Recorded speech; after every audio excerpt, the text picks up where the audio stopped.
नमस्कार मित्रांनो, मी सई पुन्हा एकदा तुम्हा सर्वांसमोर आली आहे दुसरा एपिसोड घेऊन आपला शिर्डीमधलाच. आणि ॲक्च्युली हा व्हिडिओ आहे, हा खूप मोठा होत होता, साधारणतः 30 मिनिटांचा. त्यामुळे मी याला डिवाईड केलं आहे आणि आपला तिसरा एपिसोडसुद्धा लवकरच येईल. त्यामध्ये मी तुम्हाला डिटेलमध्ये सगळी माहिती देईन. इथं फक्त आपण तीर्थयात्रा कवर केलेली आहे. साधारणतः हा व्हिडिओ 12 मिनिटांचा आहे. त्यामुळे याच्यामध्ये फक्त आपल्याला भारतामध्ये जी तीर्थक्षेत्र आहे त्या सगळ्या तीर्थक्षेत्रांची माहिती दिलेली आहे. तर व्हिडिओ शेवटपर्यंत नक्की बघा. खूप सुंदर आणि अगदी वेगळ्या आणि रंजक पद्धतीनं माहिती मांडलेली आहे.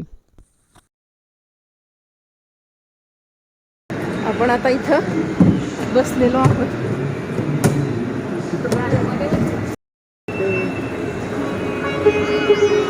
नमस्कार। भारतवर्ष के प्रमुख तीर्थ स्थलों की यात्रा में आपका स्वागत है।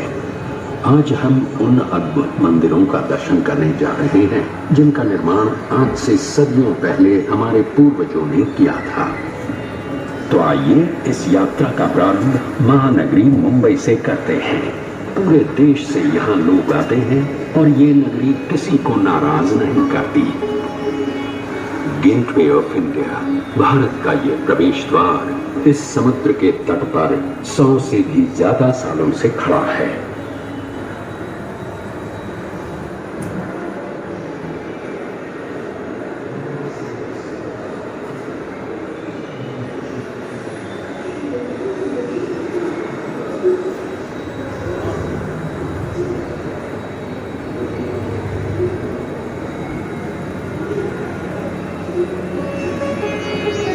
से एक है श्री गणेश जी का श्री सिद्धि विनायक मंदिर। तो पहले दर्शन करते हैं श्री गणेश जी के और दर्शन करने के साथ ही साथ ले लेते हैं गणपति बाप्पा का आशीर्वाद भी। इस मंदिर का निर्माण श्रीमती देवबाई पाटिल ने 16 नवंबर सन 1801 में करवाया था। ये मंदिर और ये देवता यहाँ आने वाले किसी भी श्रद्धालु को निराश नहीं करते और सबकी मनोकामना पूरी करते हैं। गणपति बप्पा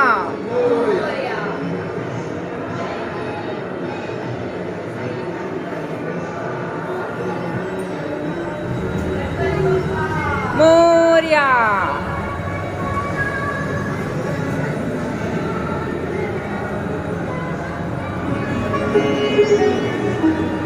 मुंबई से अब सीधे चलते हैं गुजरात। भगवान श्री कृष्ण का ये प्राचीन द्वारकाधीश मंदिर 2000 वर्षों से अधिक समय से यहाँ बसा हुआ है। मान्यता ये है कि द्वारका नगरी में भगवान श्री कृष्ण का निवास ठीक इसी स्थान पर हुआ करता था। गोमती नदी के किनारे बसे इस मंदिर के 2 द्वार हैं, मोक्ष द्वार और स्वर्ग द्वार। 4 धामों में से एक है ये द्वारकाधीश मंदिर। हर साल यहाँ कृष्ण जन्म का उत्सव बड़े धूमधाम से मनाया जाता है।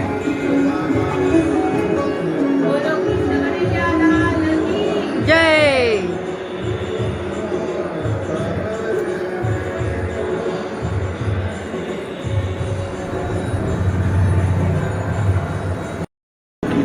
हम वाराणसी नगरी से होते हुए दर्शन करने जाएंगे 4 धामों में से एक और धाम श्री केदारनाथ जी के।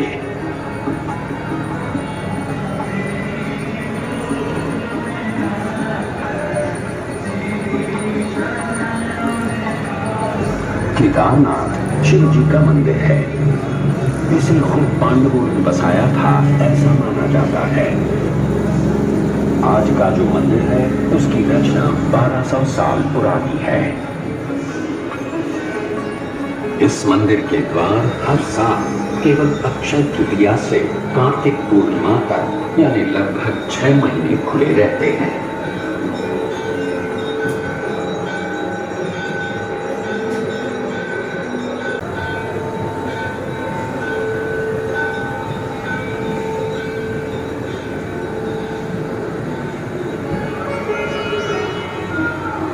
हिमालय के गढ़वाल क्षेत्र की पहाड़ियों में बसा बद्रीनाथ जी का मंदिर भी लगभग 3000 वर्ष पुराना है।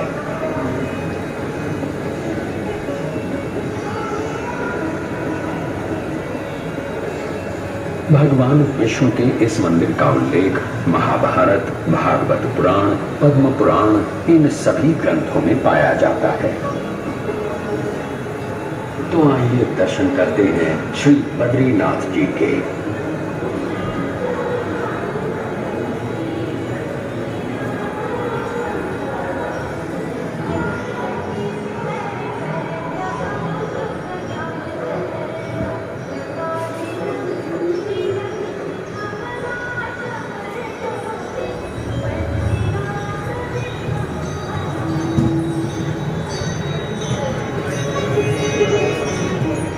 सदियों से लाखों करोड़ों लोग आषाढ़ी एकादशी के दिन भगवान विट्ठल के दर्शन के लिए महाराष्ट्र के पंढरपुर पहुंचते हैं। भगवान विट्ठल की इस वारी को कौन नहीं जानता।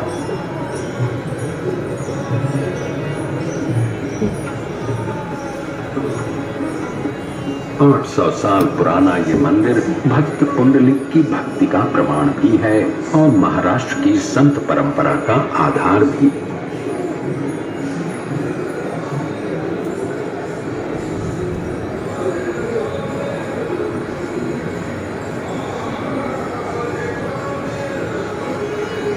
महाराष्ट्र से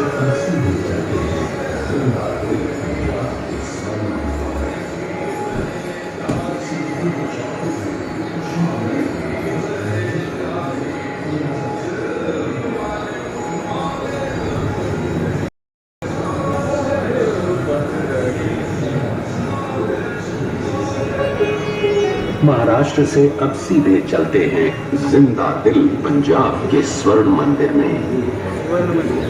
सिखों के चौथे गुरु श्री गुरु रामदास जी ने ये मंदिर 1577 में बनवाया था और 18वीं सदी में महाराजा रणजीत सिंह जी ने 750 किलो स्वर्ण अर्पण करके दरबार साहिब को सोने से सजाया था। ये अकाल तख्त है और ये है गुरु ग्रंथ साहिब। वाहे गुरु जी दा खालसा, वाहे गुरु जी दी फतेह, जो बोले सो निहाल, सत श्री अकाल।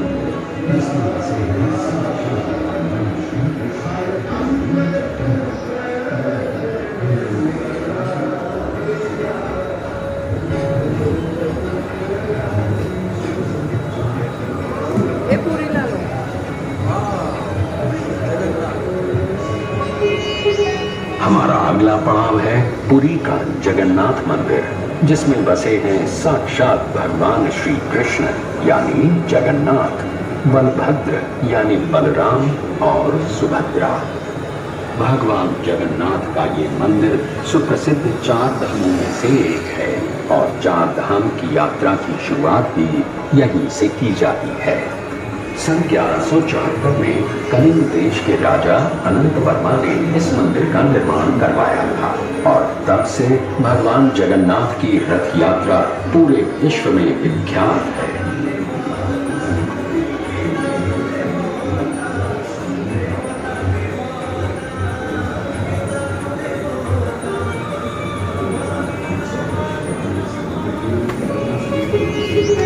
अब चलते हैं दक्षिण भारत के मीनाक्षी मंदिर की ओर।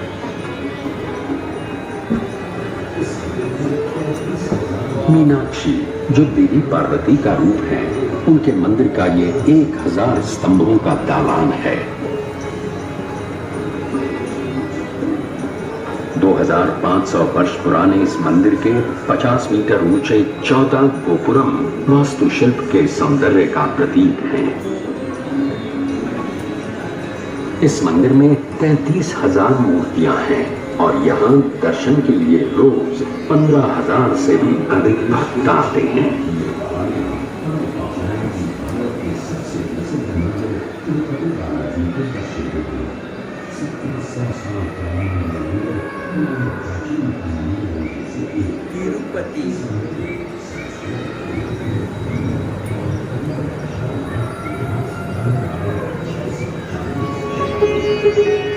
आंध्र प्रदेश के चित्तूर की ये पहाड़ियां हमें पहुंचाएंगी भारत के सबसे प्रसिद्ध मंदिर तिरुपति बालाजी के दर्शन के लिए। 1700 साल पुराना ये मंदिर हमारे प्राचीनतम मंदिरों में से एक है। इस मंदिर में संस्कृत, तेलुगु, तमिल और कन्नड़ भाषाओं में इतिहास बताने वाले 640 शिलालेख हैं और 70,000 से भी अधिक भक्त यहाँ प्रतिदिन श्री बालाजी का दर्शन करने आते हैं। तो आइए हम भी श्री बालाजी के दर्शन करके उनका आशीर्वाद प्राप्त करते हैं।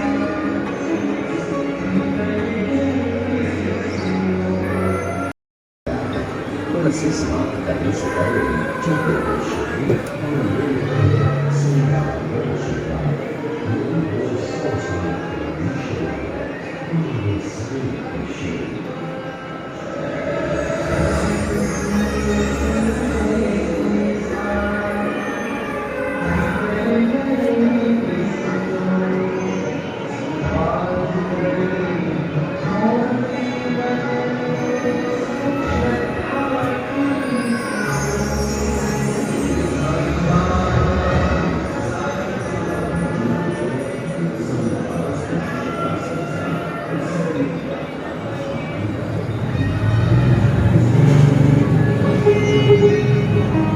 अब इस तीर्थ यात्रा के समापन का समय आ गया है, पर इसे समाप्त करने से पहले चलते हैं शिरडी और ले लेते हैं साईं बाबा का आशीर्वाद। यही वो 100 साल पुरानी शिरडी है, हमारे साईं की शिरडी।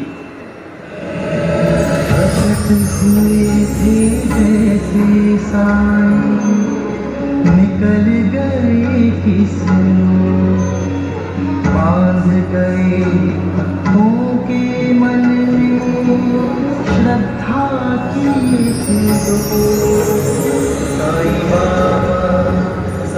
तो अब अनुमति दें, साईं बाबा के आशीर्वाद के साथ इस तीर्थ यात्रा का समापन करते हैं। हमें आशा है कि आपकी ये यात्रा सफल हुई और आप हमें फिर से आपकी सेवा करने का मौका जरूर देंगे। नमस्कार।